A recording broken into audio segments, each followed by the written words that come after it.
Hello there. I am back. This time we will be reading Roll of Thunder, Hear My Cry by Mildred D. Taylor. This story is set in the South, so my accent will be changing just a little bit. I hope that you can understand me. Um, I'm going to be reading as you can see, the beautiful sunshine is coming in, although it's 50 degrees here, so it's a little bit chilly.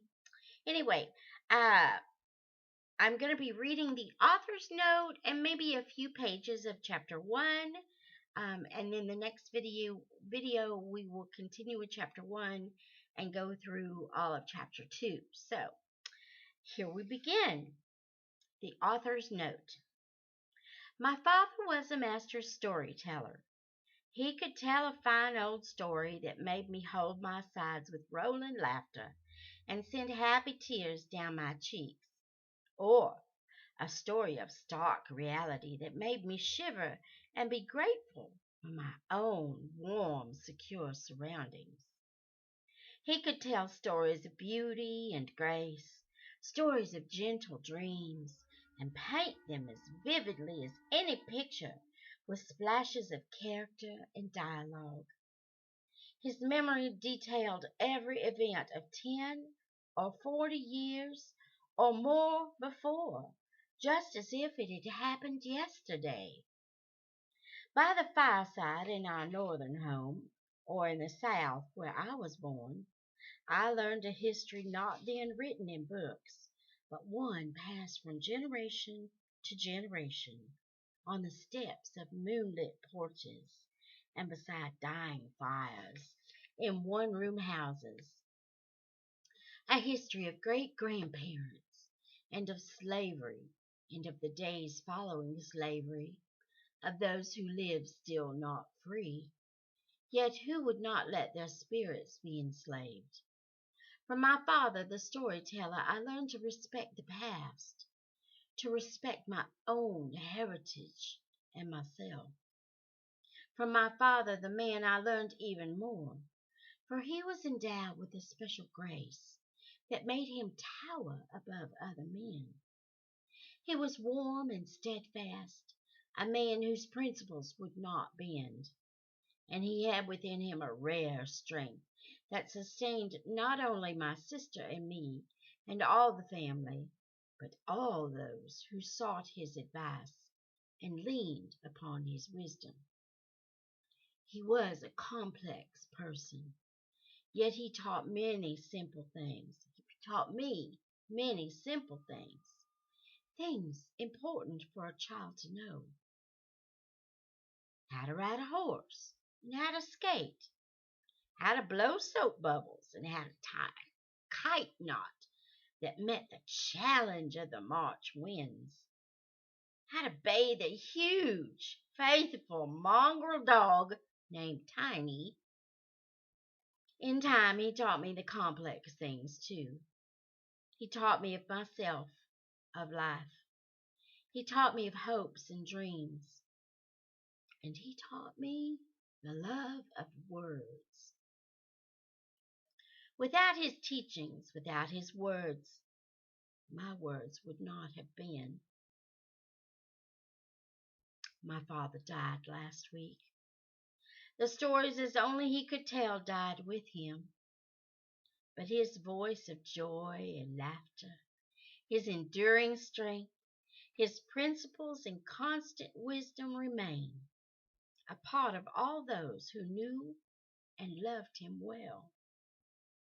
They remain also within the pages of this book, its guiding spirit and total power. Mildred D. Taylor, April 1976. Roll of Thunder, Hear My Cry. Chapter 1. Little man, would you come on?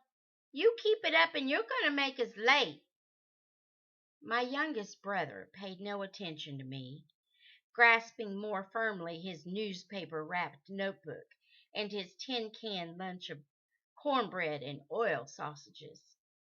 He continued to concentrate on the dusty road.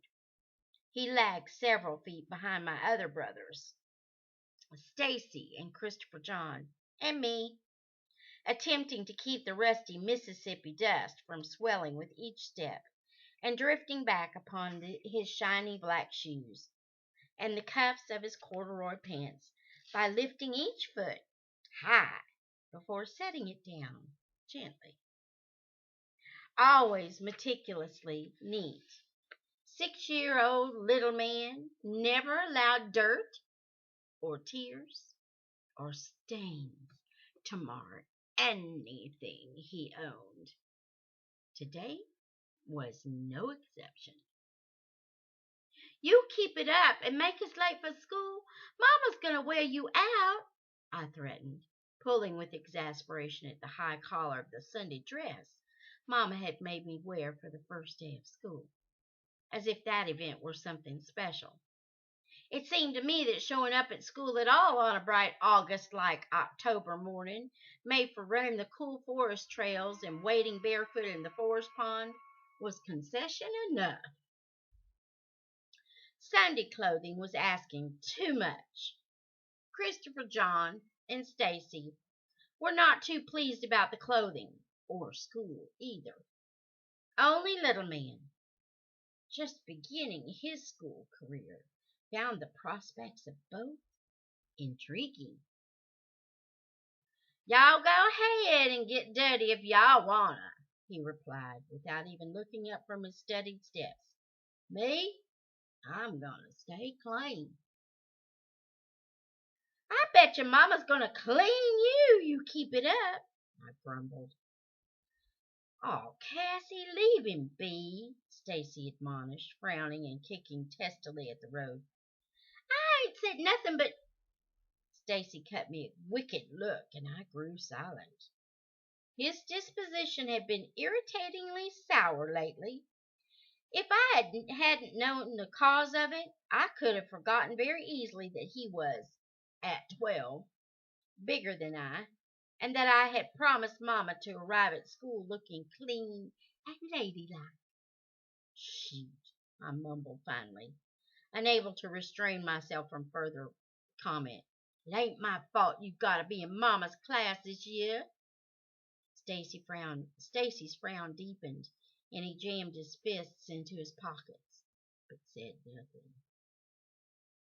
Christopher John, walking between Stacy and me, glanced uneasily at both of us, but did not interfere. A short, round boy of 7, he took little interest in troublesome things, preferring to remain on good terms with everyone. Yet he was always sensitive to others, and now, shifting the handle of his lunch can from his right hand to his right wrist, and his smudged notebook from his left hand to his left armpit, he stuffed his free hands into his pockets and attempted to make his face as moody as Stacy's and as cranky as mine. But after a few moments he seemed to forget that he was supposed to be grouchy and began whistling cheerfully. There was little that could make Christopher John unhappy for very long, not even the thought of school. I tugged again at my collar and dragged my feet in the dust, allowing it to sift back into my socks and shoes like gritty red snow. I hated the dress and the shoes. There was little I could do in a dress, and as for shoes, they imprisoned freedom-loving feet accustomed to the feel of the warm earth. Cassie, stop that! Stacy snapped as the dust billowed in swirling clouds around my feet. I looked up sharply, ready to protest. Christopher John's whistling increased to a raucous, nervous shrill, and grudgingly I let the matter drop and trudged along in moody silence, my brothers growing as pensively quiet as I. Before us, the narrow, sun-splotched road wound like a lazy red serpent, dividing the high forest bank of quiet, old trees on the left from the cotton field, forested by giant green and purple stalks on the right. A barbed wire fence ran the length of the deep field, stretching eastward for over a quarter of a mile until it met the sloping green pasture that signaled the end of our family's 400 acres. An ancient oak tree on the slope, visible even now, was the official dividing mark between Logan land and the beginning of a dense forest. Beyond the protective fencing of the forest, vast farming fields, worked by a multitude of sharecropping families, covered 2/3 of a 10-square-mile plantation. That was Harlan Granger land. Once our land had been Granger land, too, but the Grangers had sold it during Reconstruction to a Yankee for tax money. In 1887, when the land was up for sale again, Grandpa had bought 200 acres of it. And in 1918, after the first 200 acres had been paid off, he had bought another 200. It was good, rich land, much of it still virgin forest, and there was no debt on half of it. But there was a huge mortgage on the 200 acres bought in 1918, and there were taxes on the full 400. And for the past 3 years, there had not been enough money from the cotton to pay both and live on it too. That's why Papa had gone to work on the railroad. And I think I'll stop here. So, until next time, may the Lord bless you and keep you. May he make his face to shine upon you and be gracious to you. May the Lord lift up his countenance upon you and grant you peace.